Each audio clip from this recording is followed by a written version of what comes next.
وخاتم النبيين أما بعد فأعوذ بالله من الشيطان الرجيم بسم الله الرحمن الرحيم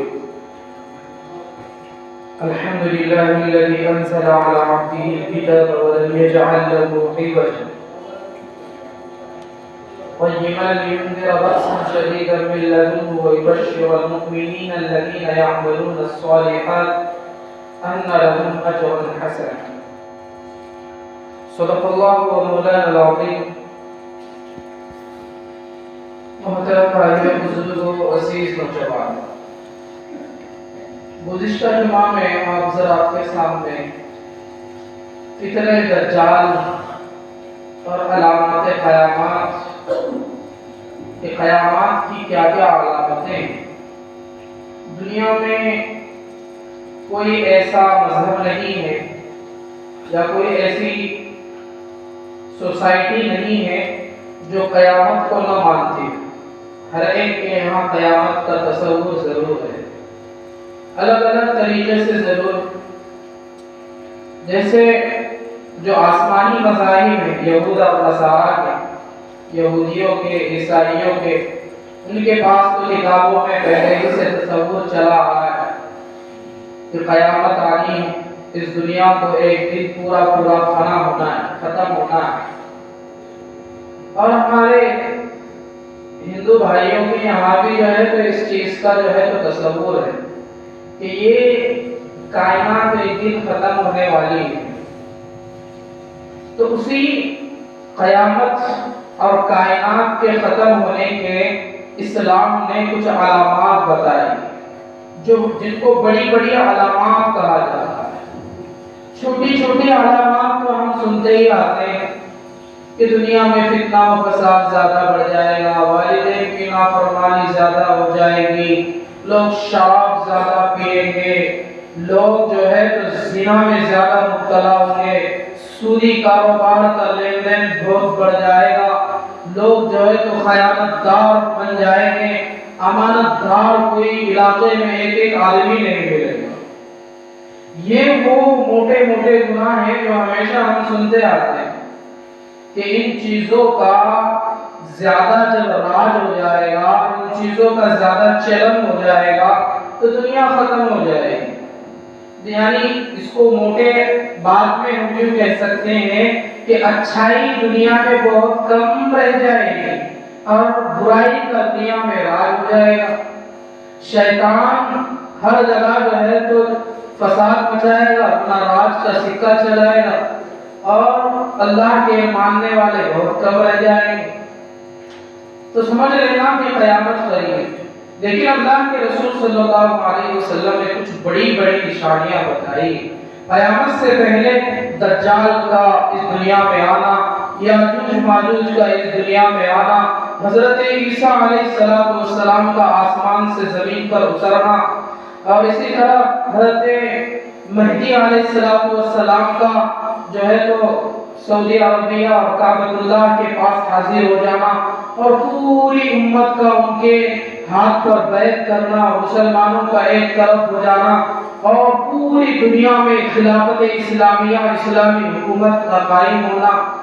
یہ تمام بڑی بڑی علامتیں ہیں. لیکن اس میں جو خطرناک علامتیں ہیں وہ سب سے بڑی علامت فتنہ دجال کی، جس سے اللہ کے نبی نے بہت ڈرایا، تمام نبیوں نے ڈرایا، اور اس کی کچھ مثالیں میں نے آپ حضرات کے سامنے گزشتہ جمعہ میں بیان فرمائی. دیکھیے، دجال کے فتنے کو سمجھنے کے لیے مولانا علی میاں ندوی رحمۃ اللہ علیہ نے خود ایک کتاب لکھی. جیسا کہ میں نے واقعہ بیان فرمایا تھا کہ مولانا فرماتے ہیں کہ میری والدہ مجھے بچپن ہی سے جمعہ کے دن سورہ کہف پڑھوایا کرتی کہ بیٹا آج جمعہ ہے، قرآن شریف لے کر بیٹھ جاؤ اور سورہ کہف کی تلاوت کرو. میں ماں کے ڈر سے لے کر بیٹھ جایا کرتا اور سورہ کہف کی تلاوت کرتا. میں نے اتنی تلاوت کی کہ جب میں کچھ بڑا ہوا ہے تو سورت مجھے خود بہت یاد ہو گئی، اور جب میں عالم بننے لگا تو اس وقت مجھے معلوم ہوا کہ یہ سورت میری والدہ مجھ سے کیوں پڑھوایا کرتی. جب میں نے یہ حدیث پڑھی کہ جو جمعہ کو سورہ کہف کی تلاوت کرے گا، اللہ کے رسول صلی اللہ علیہ وسلم نے فرمایا کہ اللہ پاک اس کو فتنہ دجال سے محفوظ فرمائے۔ لیکن مولانا علی مدینہ رحمۃ اللہ علیہ بات میں اور غور و فکر کرتے ہیں کہ میں نے دیکھا کہ قرآن مجید میں اللہ تبارک و تعالیٰ نے ایک سورت نازل فرمائی سورہ کہف کے نام سے۔ اس میں تو فتنہ دجال کی پوری اللہ نے حقیقت ہی بیان کر دی۔ تو مولانا فرماتے ہیں کہ اللہ تبارک و تعالیٰ نے سورہ کہف کے اندر فتنہ دجال اور دنیا کے اسباب، اللہ اور اللہ کی حقانیت، اس چیز کو سمجھانے کے لیے 4 مثالیں دی۔ کتنی مثالیں دی؟ 4 مثالیں۔ اچھا، ہم یہ پہلے جان لیتے ہیں کہ سورہ کہف کب نازل ہوئی، کیوں نازل ہوئی۔ یہ ایک بہت بڑی سورت ہے، تقریباً آدھے سے پون پارے تک ہے، بڑی سورت ہے۔ اس میں اللہ تبارک و تعالیٰ نے مختلف واقعات 4 قسم کے بیان فرمائے۔ تو یہ سورت اس وقت نازل ہوئی جب کافر مکہ، کفار مکہ کو آپ صلی اللہ علیہ وسلم کے نبی ہونے پر شک تھا، تو وہ یہودی علماء کے پاس گئے اور انہوں نے کہا کہ بھئی یہ تو محمد آیا ہے، یہ نبوت کا دعویٰ کر رہا ہے، اپنے آپ کو اللہ کا نبی بتلاتا ہے، تو ہمیں کچھ ایسی باتیں بتاؤ جو تمہارے پاس کتابوں میں موجود ہے۔ اللہ کی کتابیں تمہارے پاس موجود ہے، یہودیوں کے پاس تورات تھی، عیسائیوں کے پاس انجیل تھی۔ تو ان علماء نے کہا کہ تم ان سے 3 سوال کرنا، اگر وہ 3 سوالوں کے اگر جواب دیتے ہیں تو سمجھ لینا کہ وہ نبی ہے، اگر وہ ان 3 سوالوں کے جواب نہیں دیتے ہیں پھر وہ نبی نہیں۔ کہنے لگے کہ وہ 3 سوال کیا ہیں؟ تو یہود کے علماء نے کہا کہ ان سے یہ پوچھو کہ اصحاب کہف کون تھے اور وہ کتنے تھے، ان کا کیا واقعہ ہے۔ اصحاب کہف کون تھے، کتنے تھے اور ان کا کیا واقعہ ہے، ایک پہلا سوال کیا۔ دوسرا سوال یہ بتایا کہ ان سے یہ پوچھو کہ ایک دنیا میں بادشاہ گزرا ہے جس نے دنیا کے چاروں کونوں پر حکومت کی ہے، شمال پر، جنوب پر، مغرب پر، مشرق پر، اور اس نے پوری دنیا کا چکر لگایا ہے اور پوری دنیا پر سلطنت کی ہے، وہ کون بادشاہ؟ اور تیسرا یہ سوال کیا وَيَسْأَلُونَكَ عَنِ الرُّوحِ کہ ان سے یہ پوچھو کہ روح کیا چیز ہے، روح جو انسان کے اندر ہوتی ہے، جان، اس کے بارے میں آپ کا کیا کہنا ہے، اس کے بارے میں آپ کیا معلومات دیتے ہیں۔ فرمایا یہ 3 سوال ان کے سامنے، اس نبی کے سامنے، محمد کے سامنے رکھنا، اگر وہ ان کے صحیح جوابات دیتے ہیں تو سمجھ لینا کہ وہ واقعتاً نبی ہے۔ تو کفار مکہ آپ صلی اللہ علیہ وسلم کے پاس آئے اور یہی 3 سوالات آپ صلی اللہ علیہ وسلم کے پاس رکھے۔ آپ صلی اللہ علیہ وسلم نے تینوں سوال سن لیے، لیکن اللہ کے نبی تو پڑھے لکھے نہیں تھے، جو کچھ بولتے تھے وہ سب اوپر سے لے کر بولتے تھے۔ اللہ تبارک و تعالیٰ وحی کے ذریعے کوئی چیز بتا دے تو بولتے، ان کے پاس تو کوئی علم نہیں تھا، کوئی ان کا استاد نہیں تھا، اللہ نے جو کچھ بھی دیا ہوا تھا علم وہ اپنی طرف سے دیا ہوا، حضرت جبریل علیہ السلام کے ذریعے سے دیا ہوگا۔ تو حضرت جبریل علیہ السلام اللہ کے نبی نے فرمایا کہ میں ان سوالات کے جوابات تمہیں کل دوں گا، آئندہ کل دوں گا، ابھی مجھے معلوم نہیں، یعنی اس بنیاد پر فرمایا کہ اللہ مجھے جبریل علیہ السلام کے ذریعے سے ان تینوں سوالات کے معاملات بتائیں گے اور اس کے بعد میں لوگوں کے سامنے رکھ دوں گا۔ لیکن وہاں اللہ کے نبی علیہ السلام سے ایک معمولی سی خطا ہو گئی کہ اللہ کے نبی نے جو ہے تو انشاءاللہ کہنا بھول گئے۔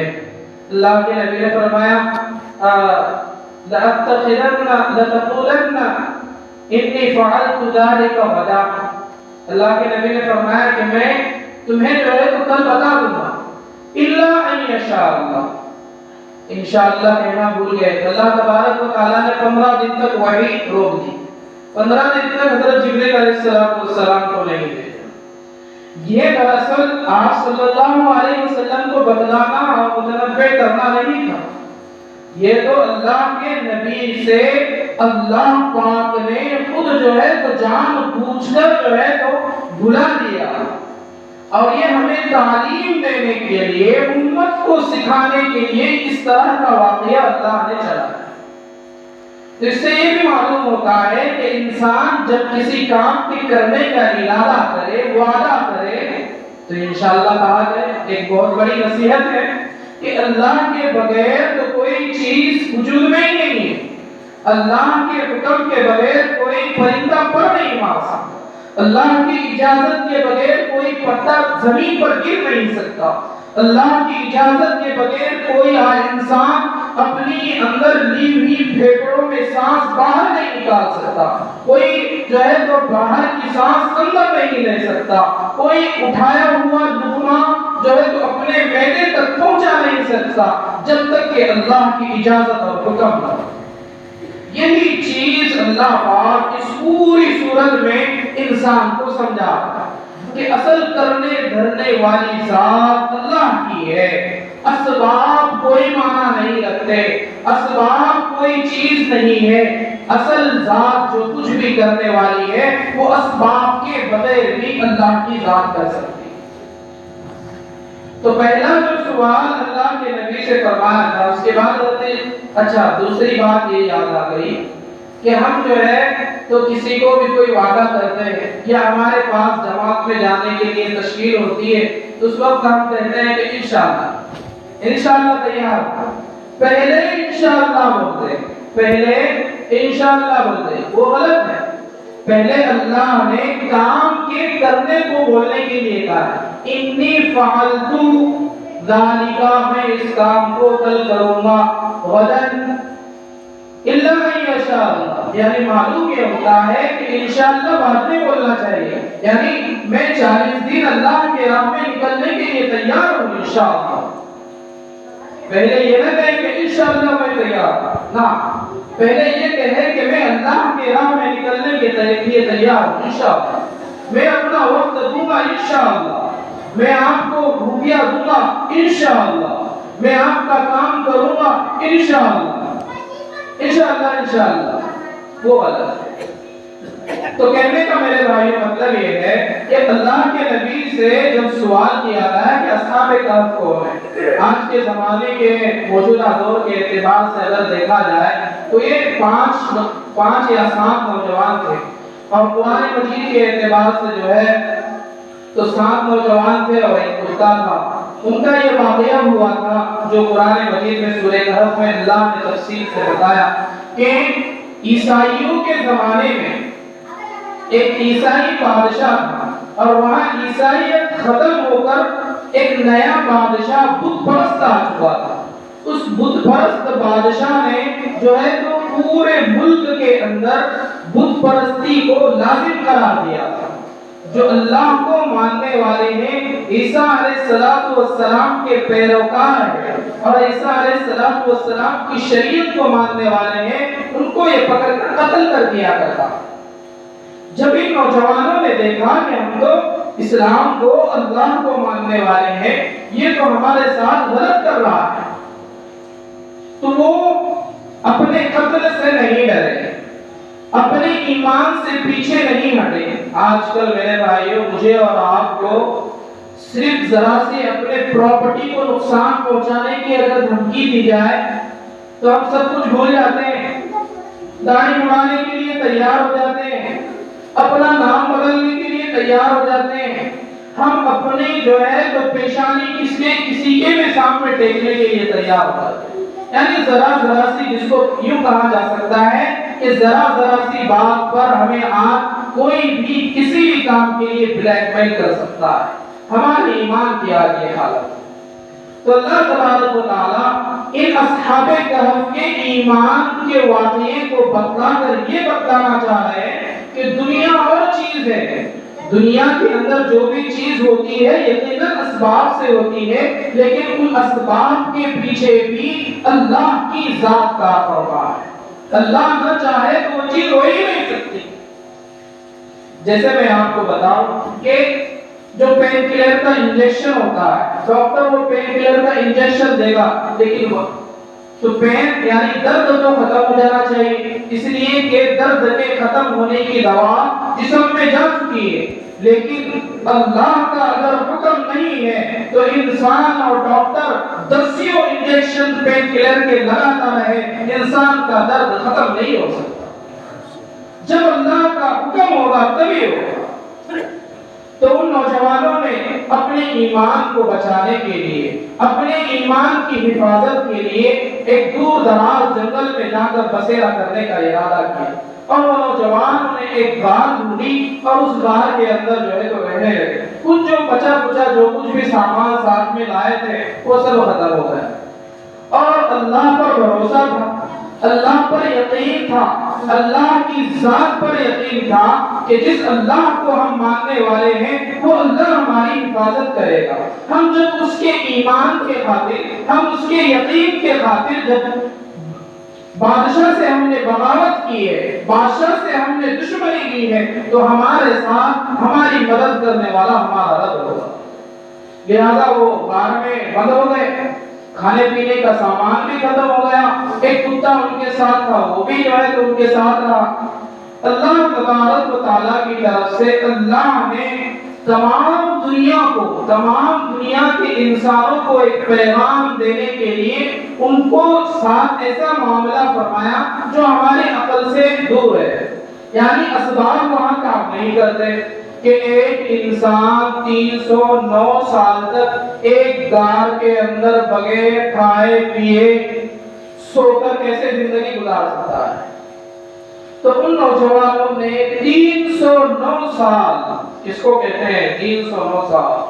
آج انسان جو ہے تو 1.5 دن اگر سو جائے تو دوسرے دن جو ہے تو ڈاکٹر کے پاس جانا پڑتا ہے، اتنی طبیعت سست ہو جاتی ہے، لیکن اللہ نے ان کو 309 سال تک سلایا، اور اللہ نے ان تمام ان کے سونے کا انتظام بھی فرمایا، کیونکہ دھوپ کے بغیر بھی انسان زندہ نہیں رہ سکتا۔ تو اللہ نے غار کے اندر ایسے سوراخ بنائے ہوئے تھے کہ جب سورج نکلے تو ادھر سے سورج کی روشنی ان پر جا کر لگتی، جب سورج بیچ زوال کے وقت آتا تو وہاں بھی ایک سوراخ ہوتا تھا، وہاں سے سورج کی روشنی ان تک پہنچ جاتی، جب غروب ہونے جاتا تو ادھر سے بھی ایک کھڑکی اور دروازہ تھا، وہاں سے جو ہے تو روشنی اللہ تبارک و تعالیٰ ان تک پہنچاتے ہیں، اور اللہ تبارک و تعالیٰ ان کی کروٹیں بدلتے رہے، کروٹیں بدلتے رہے، اور 309 سال تک اللہ نے انہیں اس غار میں سلایا۔ جب وہ بیدار ہوئے تو آپس میں ایک دوسرے سے کہنے لگے کہ بتاؤ بھائی ہم کب سوئے تھے؟ تو کوئی کہنے لگا کہ مجھے ایسا لگتا ہے کہ صبح سوئے تھے، دوپہر میں جاگ گئے، کوئی کہہ رہا ہے کہ نہیں ایک دن پورا سو گئے، کوئی کہہ رہا ہے کہ نہیں ہم اس سے زیادہ سو گئے۔ یعنی ان کو احساس تک نہیں ہوا کہ ہم 309 سال تک جو ہے اس غار میں سوئے ہیں۔ اس کے بعد یہ ہوتا ہے کہ بھوک کا تقاضا ہوتا ہے، غار کے منہ پر جس طرح سے 309 سال پہلے جو کتا بیٹھا ہوا تھا، آج بھی وہ کتا جو ہے تو اسی غار کے دروازے پر بیٹھا ہوا نظر آ رہا تھا۔ انہوں نے اپنے ایک ساتھی کو شہر کے اندر جو ہے تو کچھ کھانے پینے کی چیز لینے کے لیے جو کچھ ان کے پاس سکے تھے وہ دے کر جو ہے تو بھیجا کہ ہم سب ایک ساتھ چلے جائیں گے، پھر بادشاہ کو معلوم ہو جائے گا، پکڑ کر جو ہے تو پھر ہمیں قتل کر دے گا اور ہمیں بت پرستی پر مجبور کر دے گا۔ اس لیے بھائی ایک آدمی ہم میں سے جو ہے تو چپ چاپ جو ہے تو چلا جائے اور کھانے پینے کی چیز لے کر آ جائے۔ جب وہ دکاندار کے پاس کھانا لینے کے لیے پہنچا اور اس نے 309 سال پرانا سکہ جب نان بھائی کو روٹی لینے والے اس کے ہاتھ میں تھمایا تو وہ دیکھ کر حیران ہو گیا کہ یہ تو ہمارے زمانے کے پیسے ہی نہیں ہے، یہ تو بہت پرانا سکہ ہے، 300-400 سال پرانا سکہ ہے، یہ تو اس وقت کا سکہ ہے جب یہاں بت پرستی کا راج تھا، یہاں بت پرستی ہر طرف قائم تھی، یہ تو اس زمانے کا قصہ ہے، یہ آدمی بت پرست آدمی کہاں سے آ گیا؟ لوگوں نے تحقیق کرنا شروع کی، جب اس کو پکڑا گیا، گھیرے میں لیا گیا تو اس نے راز فاش کر دیا۔ کہ ہم جو ہے تو فلاں غار میں رہ رہے تھے، ہمیں پتہ نہیں کہ کیا چل رہا ہے، کیا ہو رہا ہے۔ بعد میں وہاں سے سارے واقعے کی تفصیل کھلی، اور یہ اس وقت آج بھی جو ہے تو جوردن میں یہ غار موجود ہے، اور انہی اصحاب کہف کی جو ہے تو قبریں بھی موجود ہے۔ یہ واقعے کو بتلا کر اللہ تبارک و تعالی ہم انسانوں کو اور ہم تمام امت کو یہ پیغام اور یہ میسج دینا چاہتے ہیں کہ اسباب ہی سے سب کچھ نہیں ہوتا، سب کچھ کے کرنے والی ذات اللہ کی ہے۔ اللہ بغیر اسباب کے بھی زندہ رکھتے ہیں۔ انسان اگر 8-20 ایک مہینہ اگر کھانا نہ کھائے تو ایسے ہی جو ہے تو سوکھ کر مر جائے گا۔ اگر انسان جو ہے تو صرف سوتا ہی سوتا رہ جائے، کھاتا تو رہے لیکن سوتا ہی رہے، پھر بھی مر جائے گا۔ تو اللہ یہ بتلانا چاہتے ہیں کہ میری ہی وہ ذات ہے جو بغیر اسباب کے بھی کچھ بھی کر سکتی ہے۔ یعنی میں وہ ذات ہوں جو انسان کو 300 کیا 1000 سال بھی چاہوں تو سلا سکتا ہوں، دوبارہ زندہ کر سکتا ہوں۔ میں ہی وہ ذات ہوں جس کے قبضے میں ساری کائنات کی چیزیں ہیں۔ میں ہی وہ ذات ہوں جس کے ہاتھوں میں، جس کے قبضے قدرت میں تمام انسانوں کی جانیں ہیں، تمام انسانوں کی طاقت ہے، تمام انسانوں کی سب کچھ کی طاقت جو ہے اللہ کے قبضے قدرت۔ یہ پیغام اللہ تبارک و تعالیٰ اس واقعے سے دینا چاہتے ہیں۔ اسی سورہ کہف کے اندر اللہ دجال کے فتنے کو اس واقعے سے اس لیے مناسبت ہے، میں نے آپ حضرات کو گزشتہ جمعہ میں بتایا تھا کہ دجال کے پاس ظاہری طور پر اسباب ہوگے، یعنی دجال چاہے گا تو کسی کو بھی اس وقت مار کر فوراً زندہ بھی کرے گا۔ دیکھیے جب عقل مند جو انسان ہوگا جس کو علم اللہ کا ایمان کا یقین نہیں ہوگا، وہ تو یہی کہے گا کہ یار یہ تو جو ہے ایک جیتے جاگتے انسان کو مار کر اپنے سامنے زندہ کر رہا ہے، یہی پربھو ہے، یہی رامیشور ہے، یہی اللہ ہے۔ لیکن احادیث اور قرآن یہ کہتے ہیں کہ نہیں، یہ جو ہے تو اس کا فتنہ ہوگا۔ اللہ نے اس کو اتنی اس وقت طاقت دی ہوگی کہ وہ اسباب کے بغیر بھی کچھ نہ کچھ کر کر دکھائے گا اپنے شیاطین اور حواریین کے ذریعے سے۔ اس لیے اللہ کے رسول صلی اللہ علیہ وسلم نے فرمایا کہ اللہ دجال کے فتنوں سے ان لوگوں کی حفاظت کرے گا جو اپنے ایمان پر پختگی کے ساتھ، یقین کامل کے ساتھ جمے رہیں گے، اللہ ہی کو مان کر رہیں گے۔ جیسے ایک واقعہ میں نے یہ بھی عرض کیا تھا کہ ایسا بھی ہوگا کہ ایک انسان کو، ایک پکے کامل ایمان والے کو دجال جو ہے تو بلائے گا، وہ اس کے سامنے بلا کر جو ہے تو اس کو کاٹے گا اور 2 ٹکڑے کر کر پھر دوبارہ زندہ کرے گا اور پھر پوچھے گا کہ بتا میں تیرا رب ہوں یا نہیں، میں ہی تجھے مارنے والا اور زندہ کرنے والا ہوں یا نہیں۔ لیکن وہ یقین اور کامل ایمان والا ہوگا، وہ اس کے بعد کہے گا کہ نہیں، ہرگز نہیں، تو دجال ہے، تو کافر ہے، تو ایک فتنہ ہے، میرا رب سب کچھ کرنے والا ہے۔ اللہ کے نبی نے فرمایا جس کا یقین اور کامل ایمان اتنا طاقتور ہوگا وہ دجال کے فتنے سے محفوظ ہے۔ اور دوسری اسی لیے فرمایا کہ جو سورہ کہف کی تلاوت ہر جمعہ کو کرتا رہے گا اللہ پاک اس کو بھی دجال کے فتنوں سے محفوظ فرمائیں گے۔ اللہ تبارک و تعالیٰ سے دعا ہے کہ اللہ پاک ہم سب کی دجال کے اور دجال کے فتنوں سے حفاظت فرمائیں۔ دجال کے معنی ہی آتے ہیں دجل یعنی دھوکہ، عربی میں دجل کہا جاتا ہے دھوکے کو، اور دجال یعنی بہت بڑا دھوکہ، یعنی بہت بڑا جھوٹا، جس کو آج کل ہم جو ہے تو اپنی میڈیا کو کہتے ہیں کہ یہ اتنے بڑے دھوکے دار ہیں، اتنے بڑے دھوکے باز ہیں کہ سچ کو جھوٹ اور جھوٹ کو سچ بنا کر پیش کرتے ہیں، اور جو نظر آتا ہے اس کو جو ہے تو ہمیں اگر رات نظر آ رہی ہے تو وہ اس کو دن بنا کر اتنا بولتے ہیں کہ انسان جو کہتا ہے کہ نہیں یہ رات نہیں یہ دن ہی ہے۔